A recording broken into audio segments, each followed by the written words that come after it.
Barbara, ভিয়েতনামের উপর তোমার অনুভূতির তর্জমা আমি পড়েছি। তোমার হৃদয়ের শোভাদাস আমার গিলে করা পাঞ্জাবিকে মিছিলে নামিয়েছিল।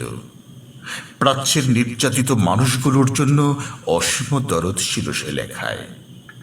আমি তোমার ওই একটি লেখাই পড়েছি, আশীর্বাদ করেছিলাম তোমার সোনার দোয়াত কলম হোক। আমার বড় জানতে ইচ্ছে করে বারবারা, তুমি এখন কেমন আছো? নিশ্চয়ই তুমি ড্যাড করতে শিখে গেছো। গাউনের রং আর হ্যাট নিয়ে কি চায়ের টেবিলে মায়ের সঙ্গে ঝগড়া হয়? অনভ্যস্ত ব্রেসিয়ারের নিচে তোমার হৃদয়কে কি চিরদিন ঠেকে দিলে? আমার ভীষণ জানতে ইচ্ছে করে বারবারা।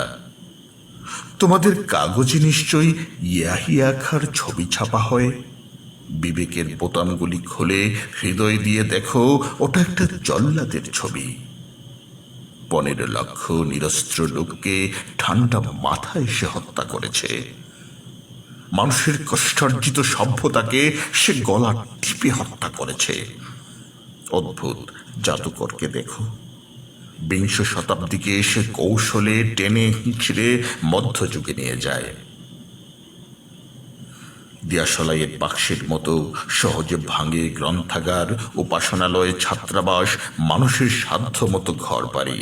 7 কোটি মানুষের স্বপ্নের ফুলকে সে বুট জুতোয় থেতলে দেয়। টু উইমেন ছবিটা দেখেছো বারবারা? গির্জায় ধর্ষিতা সোফিয়া লরেনকে দেখে নিশ্চয়ই কেঁদেছিলে। আমি কাঁদিনি, বুকটা শুধু খাঁ খাঁ করছিল। সোফিয়া লরেনকে পাঠিয়ে দিও বাংলাদেশে। 30,000 রমণীর নির্মম অভিজ্ঞতার কথা শুনে তিনি শিউরে উঠবেন। অভিধান থেকে নয়, 80 লক্ষ শরণার্থীর কাছে জেনে নাও নির্বাসনের অর্থ কি। জর্জ ওয়াশিংটনের ছবিওয়ালা ডাকটিকিটে খোঁজ মিলবে না স্বাধীনতার। আমাদের মুক্তিযুদ্ধের কাছে এসো। সাধু এবের মর্মর মূর্তিকে গণতন্ত্র আর মানবতার মালির ঘামে ভেজা ফুলের তোড়া দিও না। নিহত লোকটি লজ্জায় ঘৃণায় আবার আত্মহত্যা করবে। বারবারা, এসো, রবিশঙ্করের সুরে সুরে মুমূর্ষ মানবতাকে গাই। বিবেকের জং ধরা দরজায় প্রবল করাঘাত করি। অন্যায়ের বিপুল হিমালয় দেখে ক্রুদ্ধ হই, সংঘটিত হই।